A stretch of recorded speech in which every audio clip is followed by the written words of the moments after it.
Hello students, I welcome you all to today's session. I hope all of you are doing perfect at your places. Today's topic is air, water and weather. यानी कि हमारे आसपास की हवा, पानी और वातावरण, मौसम किस प्रकार का है. Tickle your brain to answer. What is the importance of air in our life? Air की importance हमारी लाइफ में कितनी है और किस टाइप की है? Why water is important for all living things? अर्थ पे जितनी भी लिविंग थिंग्स हैं including humans, animals and plants, उनके लिए पानी जरूरी क्यों है? Let's find out in this chapter. Air is all around us, but can we see, smell or taste it? No. If it is clean air, it has no color, no smell and no taste, yet we know it is there. तो हमारे आसपास जो air होती है every time it is present around us, लेकिन हम उसको देख नहीं सकते हैं लेकिन फील कर सकते हैं. कोई भी ऐसी एयर जो बिल्कुल प्योर है, उसमें कोई भी पोल्यूटेंट नहीं है, तो ना ही उस एयर में कोई स्मेल होगी और ना ही कोई कलर होगा. Our planet Earth is surrounded by a thick layer of air. This layer of air is called atmosphere. और ये जो हमारी planet है, Earth है, उसके आसपास एक thick layer है air की. और इसी ये जो air की thick layer होती है, इसका नाम है atmosphere. There is more air near the surface of the Earth. As we go higher, the layer of the Earth become thinner. That is why mountaineers and astronauts carry oxygen cylinders with them. तो हमारे आसपास, क्योंकि हम planes पे रहते हैं, जिस areas में हम रहते हैं वहां पर एक थिक लेयर होती है एयर की. लेकिन जैसे जैसे आप एल्टीट्यूड में ऊपर जाते रहते हैं, माउंटेन्स की तरफ जाते हैं, हाइट इंक्रीज होती रहती है, वैसे ही जो एयर की लेयर होती है यानी कि एटमॉस्फेयर जो होता है उसकी हवा थिन होती जाती है. This is the reason when mountaineers and astronauts when they go up high in the sky, या फिर जो माउंटेनियर्स होते हैं ऊपर की तरफ जाते हैं माउंटेन्स में, तो वो अपने साथ ऑक्सीजन सिलेंडर लेके जाते हैं, क्योंकि वहां पे एयर का प्रेशर बिल्कुल लो होता है, वहां पे एयर ज्यादा नहीं होती है. Air is mainly made up of nitrogen and oxygen with small amounts of other gases like hydrogen, carbon dioxide and water vapor. तो हमारी जो एयर होती है उसमें जो मेन कॉन्स्टिट्यूएंट्स होते हैं वो नाइट्रोजन और ऑक्सीजन के होते हैं, and along with these two gases थोड़ा छोटा मोटा अमाउंट बाकी सारी गैसेस का भी प्रेजेंट होता है. Air is necessary for all living things on earth. All living things breathe in oxygen from the air and give out carbon dioxide. Plants use carbon dioxide from the atmosphere to make their own food. The layer of atmosphere surrounding the earth's surface also absorbs the harmful rays of the sun and protects the earth. तो हमारी जो आसपास air की surface होती है, air की layering होती है, ये ना केवल हमारे सांस लेने के लिए, हमारे जीने के लिए ज़रूरी होती है, but along with all these things जो हार्मफुल रेज आती हैं सन की तरफ से अर्थ में, उससे भी ये हमको प्रोटेक्ट करती है. तो एयर जो होती है हमारे पास, it is very important for us, क्योंकि उसमें ऑक्सीजन प्रेजेंट होता है. ऑक्सीजन हमारे सर्वाइवल के लिए इंपॉर्टेंट होता है. ऑल्सो जो कार्बन डाइऑक्साइड रिलीज होता है प्लांट से, वो भी एयर में ही रहता है. Wind. Moving air is called wind. Wind is produced due to uneven heating of the earth's surface by the sun. The sun heats up the air, making it lighter. तो आपका जो air होता है when it moves, जो आपको हल्का हल्का कभी फील भी होता है, जिसकी वजह से आपके लीव्स या फिर कपड़े भी हिलते हैं, वो आपका विंड होता है. In short, moving air is known as wind. The hot and lighter air rises up and the cool air takes its place. This movement of air causes winds to blow.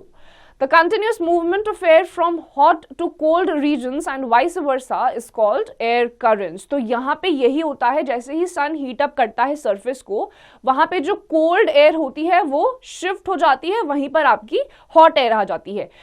Similarly ये जो air की movement होते हैं, जहाँ पे hot air होती है replace होके कूल एयर आ जाती है, जहाँ पे कूल होती है वहाँ पे रिप्लेस होके कभी कभी हॉट एयर का पूरा एग्जिस्टेंस आ जाता है. इसी पूरे फ्लो को कहा जाता है एयर currents.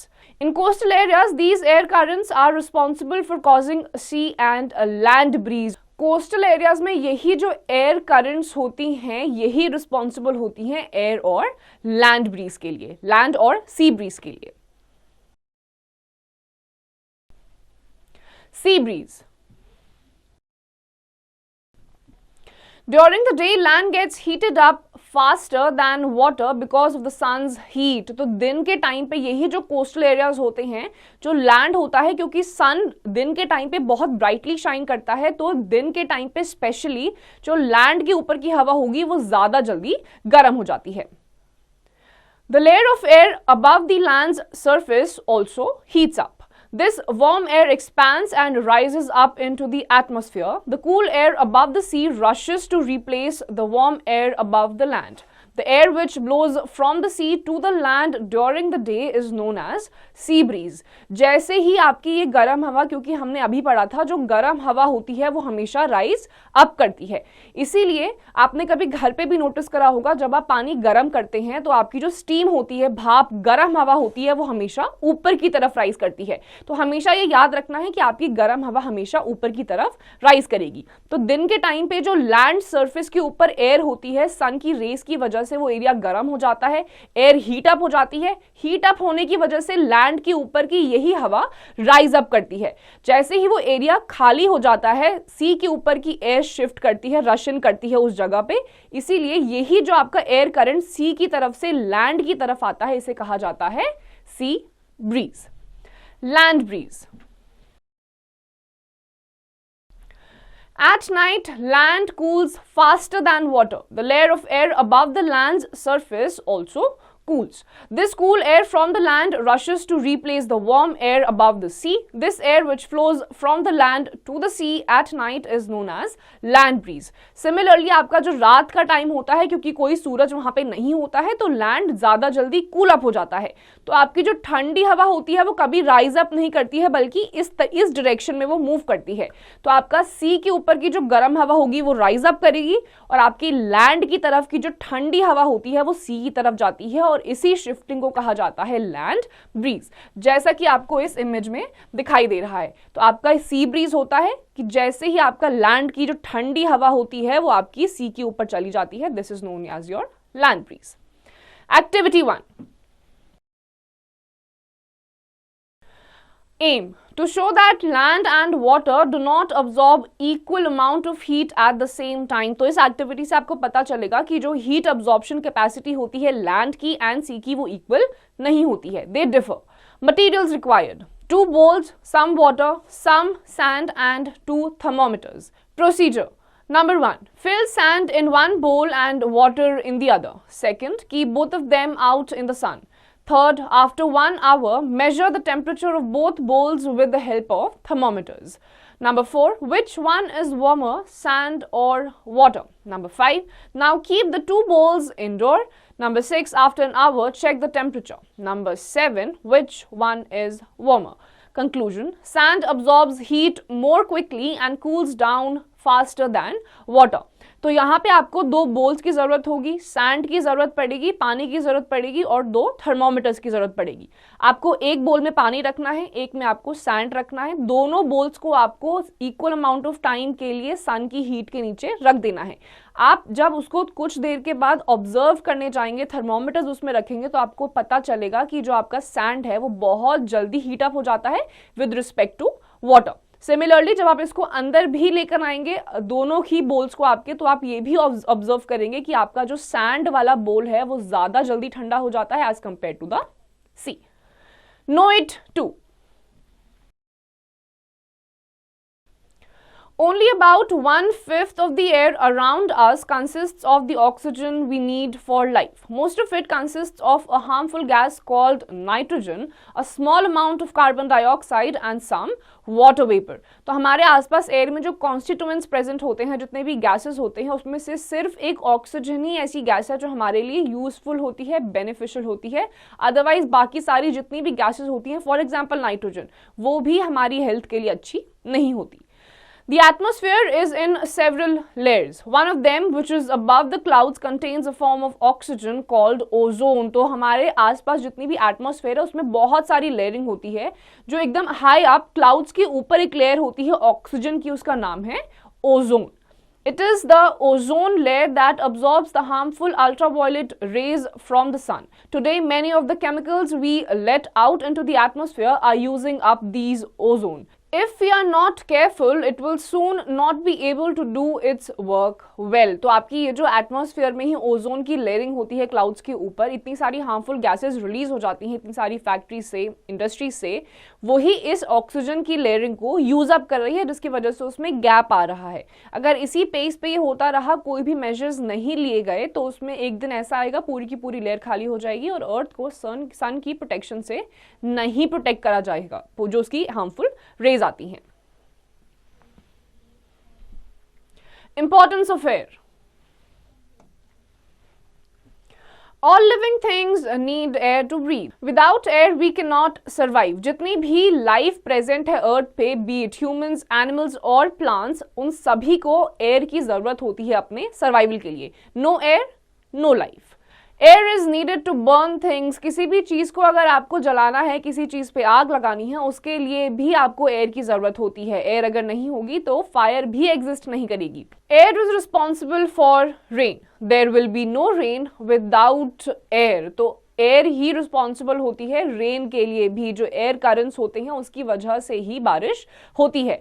तो अगर आपकी एयर नहीं होगी तो कोई लाइफ भी एग्जिस्ट नहीं करेगी, किसी चीज को आप बर्न भी नहीं कर पाएंगे, प्लस आपका जो रेन का फिनोमेना होता है वो भी एग्जिस्ट नहीं करेगा. Water. We all know that 71% of the earth is covered with water. Water changes its state by cooling and heating.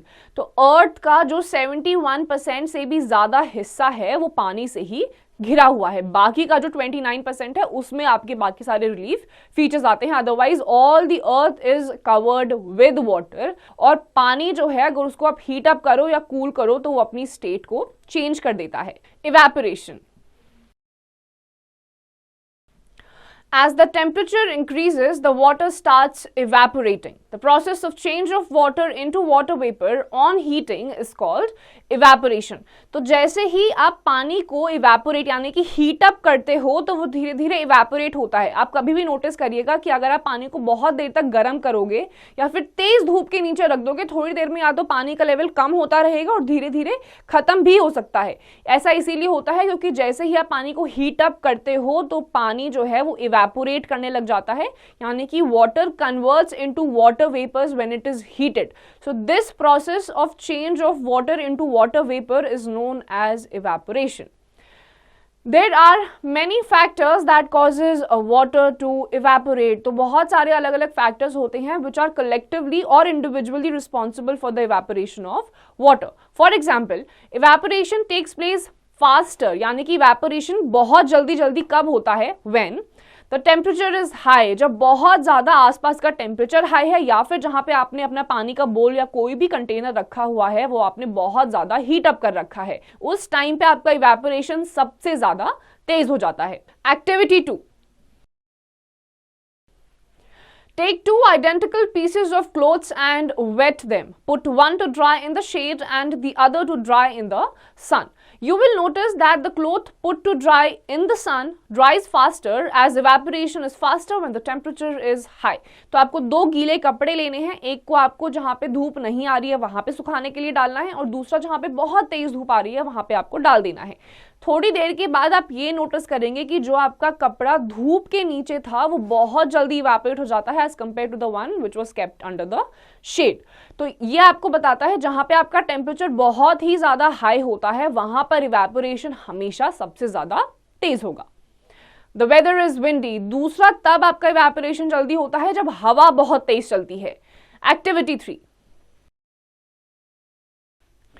Take two identical pieces of cloth, wet them, put one to dry directly under a running fan and the other to dry in a room where there is no fan.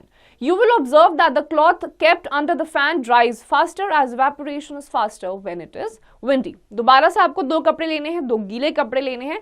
एक को आपको बिल्कुल उस पंखे के सामने रख देना है जहां पे पंखा तेज चल रहा है और दूसरा जहां पे पंखा नहीं है. कुछ देर के बाद आप वापस इन दोनों कपड़ों के पास जाएंगे तो आप ये ऑब्जर्व करेंगे जो आपने फैन चलते हुए फैन के सामने आपने कपड़ा रखा था वो जल्दी सूख जाएगा as compared to the one जहां पे आपने फैन के बिना उस कपड़े को रखा हुआ था. द रीजन इज कि दूसरा आपका फिनोमेना फैक्टर ये होता है कि जहां पर भी हवा बहुत तेज चलती है वहां पर इवेपोरेशन हमेशा तेज होता है। इसीलिए आपने देखा होगा जब आपके कपड़े आप सुखाने के लिए डालते हैं, अगर हवा अच्छी चलती है तो वो कपड़े जल्दी सूख जाते हैं। The exposed surface is large, अगर आपने जिस भी कपड़े को, फॉर एग्जाम्पल अगर आपने कोई कपड़ा गीला रखा हुआ है और आपने उसको फैला के रखा हुआ है, सर्फेस आपका ज्यादा हो जाता है तो वहां पर भी आपका इवेपोरेशन जल्दी होता है। Activity 4, take 2 glass tumblers containing equal amounts of water. Pour the water present in one of the glasses on the floor.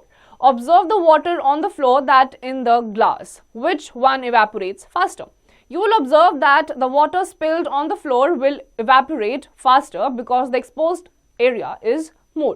तो आपको 2 टम्बलर में पानी लेना है, एक टम्बलर का पानी आपको स्पिल कर देना है फ्लोर पे और दूसरे को आपको वहीं रखना है धूप में। थोड़ी देर के बाद आप ये नोटिस करेंगे कि अगर धूप है भी या नहीं भी है, जो आपका फ्लोर पे पानी गिरा हुआ है वो जल्दी सूख जाता है as compared to the one which was kept inside the tumbler. इसका रीजन ये होता है कि आपका पानी जहां पे फैला हुआ है वो सरफेस एरिया बढ़ जाता है, पानी ज्यादा दूर दूर तक फैल जाता है जहां पर इवेपोरेशन जल्दी हो जाती है। तो अभी तक हमने पढ़ा है टेम्परेचर ज्यादा होगा, हवा ज्यादा तेज चलेगी और सरफेस एरिया अगर ज्यादा होगा, ये 3 फैक्टर्स अगर होंगे तो आपका इवेपोरेशन बहुत ज्यादा जल्दी होगा। Condensation. Water vapors when cooled changes into water. This change of water vapor into water is called condensation. तो यही पानी जब आप इसको कूल डाउन करते हैं तो आपका वाटर वेपर की फॉर्म में वो कन्वर्ट हो जाता है पानी तक। तो यही जो आपका प्रोसेस होता है जहां पे आपके water vapours they get converted into water is known as condensation. Condensation and evaporation also give rise to other conditions. तो आपका evaporation and condensation जब भी एक साथ काम करते हैं तो आपके कुछ फिनोमिनाज होते हैं। फॉर एग्जाम्पल सबसे पहला है आपका फॉग। फॉग यानी कि धुंध, जो सर्दियों में आपको कभी कभी विजिबिलिटी आपकी कम हो जाती है, आपको ज्यादा दूर तक दिखाई नहीं देता है, धुआं धुआं हो जाता है, वो आपका फॉग होता है। When warm and moist air rapidly cools, water droplets are formed. The suspended water droplets in air is called fog. तो आपकी जो warm और moist air यानी कि जो आपकी water vapor वाली हवा होती है, बहुत ही उमस वाली हवा होती है, जब गर्म और ये वाली हवा moist air बहुत rapidly आपकी cool down हो जाती है तो आपकी water vapors suspend हो जाते हैं air में, यानी कि air में ही रह जाते हैं। उन्हीं water vapors की वजह से जो आपकी air में ही suspend हो जाते हैं, ज्यादा आपकी कोई और प्रोसेस को नहीं टेक प्लेस कर पाते हैं, तो आपका फॉग फॉर्म हो जाता है। Second is mist. Mist is also a type of fog, लेकिन ये फॉग के कंपैरिजन में थोड़ा हल्का होता है। Mist is lighter than fog. During winter season, the water vapor in the air condenses to form very small drops around the fine particles of dust and smoke present in the air. These drops remain suspended in the air. This is called the mist. तो आपकी यही जो ठंडी हवा या गर्म हवा का पूरा मिक्सचर होता है, इवेपोरेट जब आपके होते हैं वाटर वेपर्स, आपके फाइन पार्टिकल्स जो होते हैं डस्ट के, जो एटमॉस्फेयर में प्रेजेंट होते हैं, उसमें सस्पेंड हो जाते हैं and it stays there for a while, तो आपकी मिस्ट का फॉर्मेशन करते हैं। फॉग जो होता है ज्यादा डेंस होता है as compared to the mist. Then comes your dew. Sometimes water vapor in the atmosphere condenses and settle as droplets on the ground. We call this dew. तो आपके ये जो water vapors होते हैं कभी कभी एटमॉस्फेयर में कंडेंस होकर सेटल डाउन हो जाते हैं, यानी कि एटमॉस्फेयर में नीचे अर्थ की लेयरिंग पे नीचे आ जाते हैं। जैसे कि आपकी सर्दियों में आपने नोटिस करा होगा, आपके जो प्लांट्स होते हैं उसमें सुबह सुबह हल्की सी एक लेयरिंग होती है पानी की। ये पानी जो होता है ये ड्यू होता है, क्योंकि यही वाटर वेपर्स जो आपके फॉग का फॉर्मेशन करते हैं, मिस्ट का फॉर्मेशन करते हैं, ये सेटल डाउन हो जाते हैं and when these water vapours get settled down it is called dew. Number 4, frost. When the temperature drops below 0 degrees Celsius, the water vapor freezes to form ice crystals. This formation of ice on the grass blades or on cold objects is called the frost. जब आपके atmosphere का temperature 0 degree से नीचे हो जाता है, water vapours हल्के हल्के फ्रीज होना स्टार्ट हो जाते हैं और आइस के क्रिस्टल्स बना लेते हैं। प्रॉपर स्नो नहीं बनती है, आइस के क्रिस्टल्स बनते हैं। आपके ग्रास की लेयरिंग पे आपको दिखेंगे, आपके कार्स के ऊपर भी दिख सकते हैं। ये प्रॉपर आपकी व्हाइट स्नो नहीं होती है, लेकिन सिर्फ आइस के क्रिस्टल्स होते हैं, इनको कहा जाता है Frost. Number 5, hello. Raindrops sometimes pass through very cold air while they are falling into the ground. These raindrops freeze in cold air and fall to the earth's surface as small lumps of ice. These irregular lumps of ice are called hailstones. तो कभी कभी ऐसा होता है, जो आपकी बारिश की बूंदें जब आ रही होती हैं, तो जिस भी एरिया पे वो पड़ती हैं, तो रास्ते में बहुत ठंडी हवाओं का उनको सामना करना पड़ता है। जैसे ही very cold air when these come into the contact with the rain drops, तो जैसे ही ये सरफेस पे फॉर्म होती हैं, ये एक हेल स्टोन, जो आपके ओले भी जिन्हें कहा जाता है, ये उनकी फॉर्म में आपकी अर्थ की सरफेस पे स्ट्राइक करती हैं। तो रास्ते में अगर बहुत ही ठंडी हवा है, बारिश वहीं से आ रही है, तो वो दोनों कोलाइड होके हेल्स का फॉर्मेशन करते हैं। जैसे कि आपको यहाँ पे दिखाई दे रहा है, ये ड्यू है, ये फ्रॉस्ट है, and this is hello. Hello को हिंदी में कहा जाता है ओले। Activity 5, take a glass and fill it with ice cubes and a little water. After some time, you will find tiny droplets of water on the outside of the glass. Where did they come from? The water vapor in the air condenses into liquid droplets when it touches the cold glass. तो आपका एक glass लीजिए, उसमें ice cube डालिए और ice cube के साथ थोड़ा थोड़ा पानी भी डालते रहिए। कुछ टाइम के बाद आप नोटिस करेंगे आपके ग्लास के बाहर छोटे छोटे ड्रॉपलेट्स होना फॉर्म हो जाएंगे। This is nothing but the formation of condensation. ये जो आपका वाटर वेपर होता है, एयर में कंडेंस होता है एंड इट फॉर्म्स छोटे छोटे droplets. Number 6, clouds. A large quantity of water vapor rises from the seas, lakes and rivers by evaporation. जब evaporation का process seas में होता है, बड़ी बड़ी large water bodies में होता है, तो यही water vapors बहुत ही बड़ी बड़ी quantity में ऊपर की तरफ rise करते हैं। When this water vapor reaches high up in the cool air layer of the earth, it condenses on dust particles floating in the air. These condensed water particles together form clouds. उसके बाद यही जो आपकी large water body से water evaporate होता है, evaporation में ये वाटर वेपर्स बहुत बड़ी बड़ी क्वांटिटीज में ऊपर की तरफ जाते हैं। कोल्ड एयर जो रास्ते में इनको मिलती है, उनके साथ फॉर्म होते होते होते ही ये क्लाउड्स का फॉर्मेशन करते हैं, which further leads to rain. Number 7, rain. When these clouds rise higher up, they are cooled down. Then the drops of water in the clouds become too large and heavy, so they fall down in the form of rain. Finally, जब आपका ये formation खत्म हो जाता है, water vapour ऊपर चले जाते हैं, क्लाउड्स का फॉर्मेशन कर देते हैं, ये इतने ज्यादा भारी हो जाते हैं बिकॉज आपकी ठंडी हवा वहां पे कॉन्स्टेंटली मूव करती रहती है, तो आपके ये क्लाउड्स बहुत ज्यादा हैवी हो जाते हैं, which further leads to the falling of the droplets. इन्हीं बहुत सारी ड्रॉपलेट्स को जब ये क्लाउड्स भारी हो जाते हैं, बारिश होना शुरू हो जाती है। Then comes your snow. When water vapor freezes in the air, it condenses to form ice in the form of soft snowflakes. These snowflakes fall to the earth's surface as snow. यही water vapour जब बहुत ज्यादा cool air की contact में आते हैं, तो ये जमना स्टार्ट हो जाते हैं, दे स्टार्ट टू फ्रीज। ये जब फ्रीज होते हैं, ये स्नो फ्लेक्स का फॉर्मेशन करते हैं, बर्फ का फॉर्मेशन करते हैं, बहुत ही सॉफ्ट ही बर्फ होती है, और फिर जैसे ही ये सरफेस पे गिरती है, ये उस जगह को पूरा बर्फीला कर देती है। Number 9, slit. Sometimes rain drops falling to the ground pass through very cold layers of air. They get frozen into irregular pieces of ice. These falling crystals of ice are called the sleet. उसके बाद आपकी और भी ज्यादा अगर ठंडी हवा है, बहुत ज्यादा ठंडी हवा है, अगर थोड़ी ठंडी होगी तो आपका स्नो का फॉर्मेशन करती है, उससे पहले आइस क्रिस्टल्स का फॉर्मेशन करती है। लेकिन अगर बहुत ही ज्यादा ठंडी हवा होती है, उसके कांटेक्ट में जब आपका वाटर वेपर्स आते हैं, तो इररेगुलर शेप्स में फ्रीज होना स्टार्ट हो जाते हैं, जैसे कि आपको यहां पर दिखाई दे रहा है। कोई इनकी रेगुलर डेफिनेट शेप नहीं होती है, जहां पर भी आपकी ठंडी हवा होगी, वाटर वेपर होगा, वहां पर ये फ्रीज होना स्टार्ट कर जाते हैं। Then comes your humidity. The air contains water vapor. The amount of water vapor present in atmosphere is called humidity. तो आपके आसपास जो एयर होती है उसमें वाटर वेपर हमेशा ही प्रेजेंट होते हैं, जस्ट आपका क्वांटिटी डिफर करता है. तो आपका यही जो मॉइस्टनेस होता है, मॉइस्चर होता है हवा में, because of the water vapours is known as humidity. Warm air can carry more water vapor than cold air. This is why in some hot places it is very humid.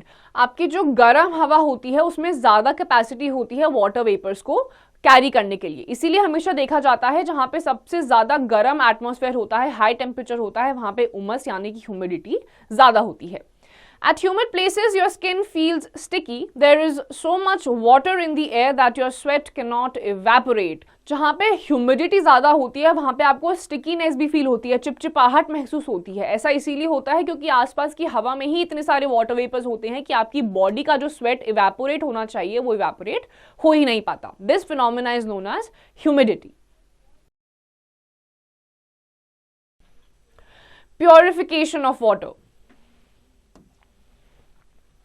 यानी कि हमारे आसपास जो पानी होता है वो हमेशा पोर्टेबल यानी कि पीने लायक नहीं होता है, तो उसको प्योरीफाई करा जाता है. उसके भी बहुत सारे तरीके होते हैं.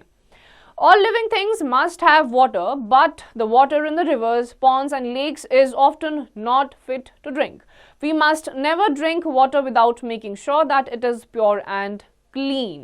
There are many ways of purifying our drinking water. तो water हमारे existence के लिए obviously it is very very important. सबको पानी की ज़रूरत होती है बहुत सारी चीज़ों के लिए, but it is very important before we consume water we have to make sure कि आपका जो पानी है वो साफ सुथरा है, क्योंकि आपकी rivers, ponds, oceans या किसी वाटर बॉडी में जो आपका पानी प्रेजेंट होता है वो पोर्टेबल यानी कि पीने के लायक नहीं होता है. So before consuming it we have to purify the water bodies.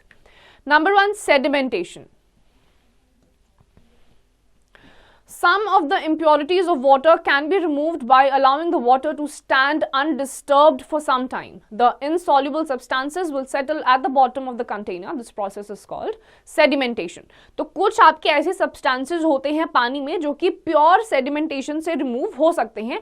Sedimentation का मतलब होता है पानी में, जैसे यहाँ पर आपको दिख रहा है ये मिट्टी के पार्टिकल्स हैं, तो अगर आपके एक पानी में मिट्टी के पार्टिकल्स घुले हुए हैं, थोड़ी देर के लिए आप उसको अनडिस्टर्ब्ड एक जगह पर बिना छेड़े छोड़ देंगे तो कुछ देर के बाद आपके सैंड के पार्टिकल्स बिल्कुल इस तरीके से आपके पानी के कंटेनर में नीचे सेटल होना स्टार्ट हो जाएंगे. तो इसी प्रोसेस को कहा जाता है sedimentation. Then comes your डीकैंटेशन.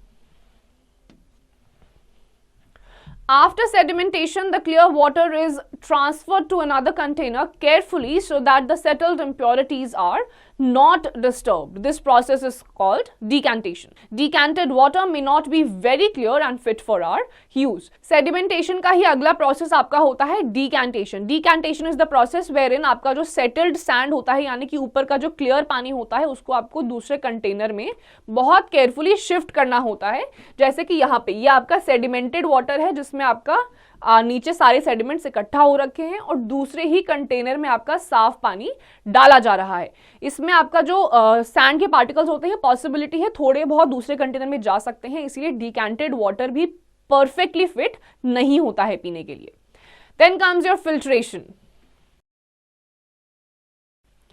In this method, a clean piece of cloth, strainer or a filter paper may serve as a filter. The sand or mud will be left on the cloth and clear water will pass through it. This method of purifying water is called filtration. फिर आपका last आता है filtration का. इसमें जो आपका decanted water होता है उसके बीच में या तो एक क्लॉथ रख दिया जाएगा या फिर एक फिल्टरिंग पेपर रख दिया जाएगा. जैसे यहाँ पर आपको ये दिख रहा है, ये आपका एक फिल्टर की तरह काम कर रहा है, यानी कि थोड़े बहुत भी अगर सैंड पार्टिकल्स प्रेजेंट होंगे तो वो इसी फिल्टर के ऊपर यहां पर रह जाएंगे और नीचे आपके कंटेनर में बिल्कुल साफ पानी आ जाएगा, फिल्टरेटेड वाटर आ जाएगा.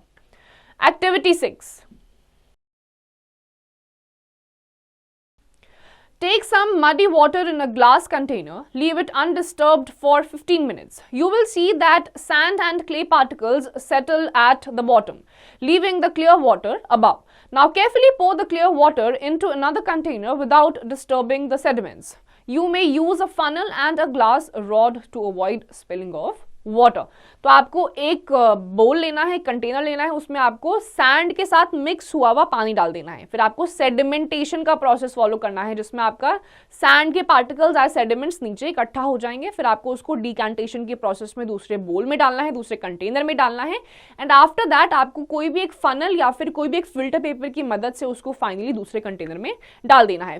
थर्ड प्रोसेस यानी कि फिल्टरेशन के प्रोसेस में जो आपके पास पानी आएगा, it will be fit for consumption. Do you think that water which has been decanted or filtrated is safe to drink? No, it may contain germs or bacteria which causes dangerous diseases like dysentery, typhoid or jaundice. So even after all these three processes, जिसमें आपका sedimentation, decantation, filtration आया है, even after filtration आपके जो आपका पानी होता है उसमें फिर भी possibility होती है कि germs और bacteria हो, और अगर ऐसा पानी अगर आप पियेंगे जिसे फाउल वाटर भी कहा जाता है, तो आपको टाइफॉइड, डिसेंट्री और जॉन्डिस जैसी बीमारियां हो सकती हैं। These diseases cause vomiting and upset stomach, आपका पेट खराब हो जाता है और आपको उल्टियां बहुत ज्यादा आना शुरू हो जाती हैं। They may weaken the patient. To kill the germs, the water must be boiled. This can only be done at homes, as it is not possible to boil all the water that people drink. For this, chlorination is done. तो इस process से बचने के लिए, आपके germs को किल करने के लिए बॉइलिंग बहुत ज़्यादा इंपॉर्टेंट होती है, और ये सिर्फ घरों में ही पॉसिबल हो पाता है, क्योंकि इतना सारा पानी बाहर होता है फिल्ट्रेशन के लिए, उस सबको बॉइल करके फिर घरों तक पहुंचाना इज नॉट ईजी। इसीलिए क्लोरिनेशन का एक प्रोसेस होता है। क्लोरीन एक केमिकल होता है जिसे पानी में डाला जाता है और पानी की जितनी भी इम्प्योरिटीज या जर्म्स होते हैं उसको मारा जाता है। लेकिन after this chlorination process also it is very important कि घरों में जब आप पानी पी रहे हैं, अगर आपके पास फिल्टर नहीं है या है भी, तो एक बार पानी को पीने से पहले अच्छे से बॉईल कर लीजिए। This is a process of adding chlorine to water to make water fit for drinking purposes. Chlorine kills germs present in water and makes it pure. This is called chlorination. तो chlorination आपका वो process होता है जहाँ पे पानी में chlorine डाला जाता है, जो सारे बैक्टीरिया को किल कर देता है, and the water becomes fit for drinking. Water pollution. Often people dump waste in or near rivers or lakes from where drinking water is taken. This waste may contain decaying food and dangerous substances which pollute the water.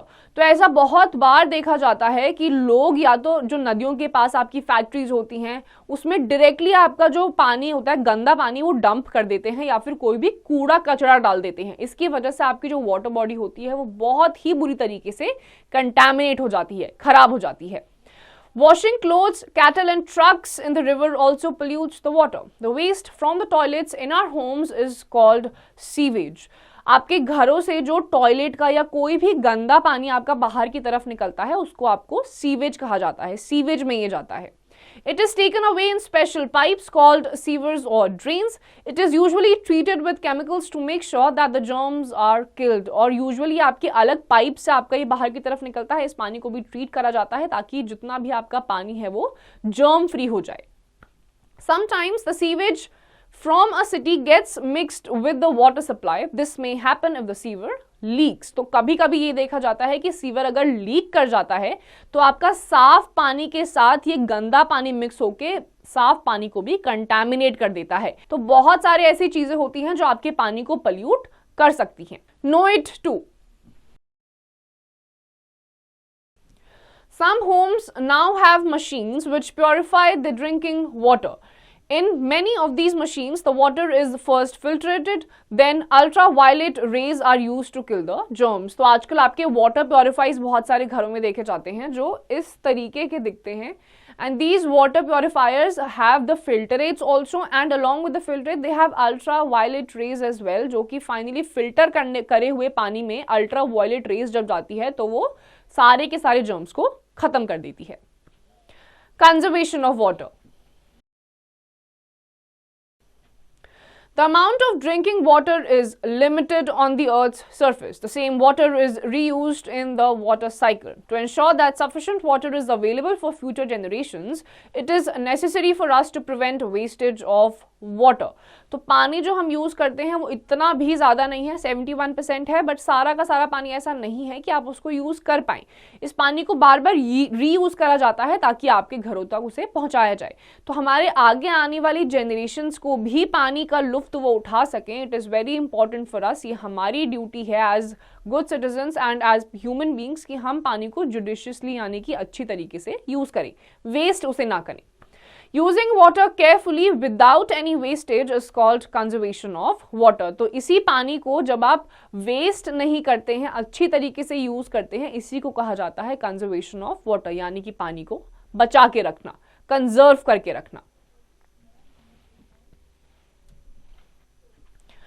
Here are few ways in which you can conserve the water। Turn off the tap while brushing teeth. जब आप सुबह या शाम के time पे brush करते हैं तो उस टाइम पे आपके नलकों को खुला ना छोड़ें। Turn off sink faucet while scrubbing dishes and pots. जिस टाइम पे आप अपने कपड़े या फिर बर्तन धो रहे होते हैं उस टाइम पे अपने नलकों को बंद कर दीजिए, इसमें भी बहुत ज्यादा पानी वेस्ट होता है। Water your yard and outdoor plants early or late in the day to reduce loss of water due to evaporation। तो आपका जो यार्ड्स होते हैं, आउटडोर प्लांट्स होते हैं, तो उनको आप जल्दी से जल्दी या फिर बहुत लेट के टाइम पे वाटर करिए ताकि लॉस ऑफ वाटर ना हो, ज्यादा से ज्यादा इवेपोरेशन ना हो, क्योंकि दिन में बहुत ज्यादा धूप होती है तो उस टाइम पे इवेपोरेशन सबसे ज्यादा तेज होता है। Weather is day-to-day condition of a place related to temperature, rain और dryness। तो वेदर किसी भी एक जगह का जो डे टू डे यानी कि डेली बेसिस पे जो आपका टेम्परेचर होता है, हवा में बारिश होती है, धूप होती है, कभी आपकी हवा चलने लग जाती है, तो इस फिनोमेना को कहा जाता है weather. It keeps on changing every day, but why does the weather keep on changing? ये वेदर चेंज होता रहता है, बहुत फ्रीक्वेंटली होता है, लेकिन इसके पीछे का रीजन क्या है? The sun is responsible for causing changes in weather। इसका रीजन है sun। The weather may be bright and sunny when you leave for school in the morning, but it may start raining by the time you return from school। Many of our day-to-day factors like food and clothing depend on the weather। Weather is a day-to-day condition of a place related to temperature, rain or dryness. तो आपने कई बार notice करा होगा, सुबह जब आप school के लिए निकलते हैं तो बहुत ब्राइटली सनशाइन कर रहा होता है, but by the time it is lunch time या नून टाइम हो जाता है तो आपकी बारिश होना शुरू हो जाती है, वापस आप जाएंगे दोबारा धूप निकल आती है। तो ये जो आपके फैक्टर्स चेंज होते रहते हैं, ये सन की वजह से होते हैं, सन की मूवमेंट की वजह से होते हैं, अर्थ की वजह से होते हैं, और इन्हीं सारी वेदर कंडीशंस पे डिपेंड करता है कि आपका पहनावा कैसा होगा, आप किस टाइप के कपड़े पहनते हैं और आप किस टाइप का खाना कंज्यूम करते हैं।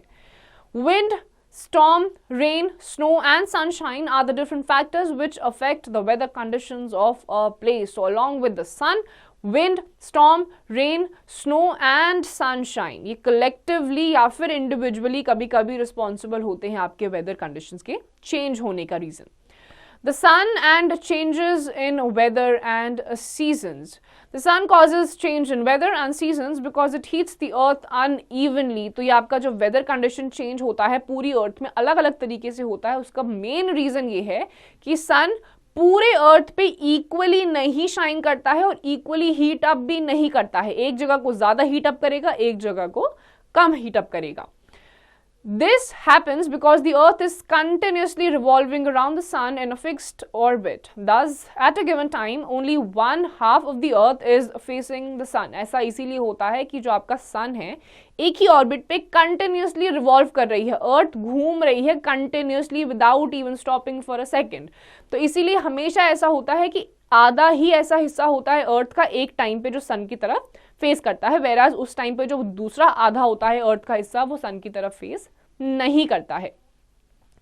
We also know that the earth is slightly tilted on its axis। Along with this revolution जो अर्थ है वो straight नहीं stand कर रहा है अपने एक्सिस पे, थोड़ा सा tilted है, झुका हुआ है। So a part of earth is near the sun while the other part is slightly away from the sun। The part which is near the sun receives more sunlight and therefore has longer and warmer days। यही reason होता है कि आपका जो अर्थ का surface है वो tilted है अपने एक्सिस पे, तो आपका एक जगह का जो सन होगा वो अच्छी तरीके से एक पॉइंट पे ब्राइटली शाइन करता है, वेराज दूसरे ही पार्ट पे सेम उसी हाफ के एरिया पे थोड़ा सा कम ब्राइटली शाइन करता है।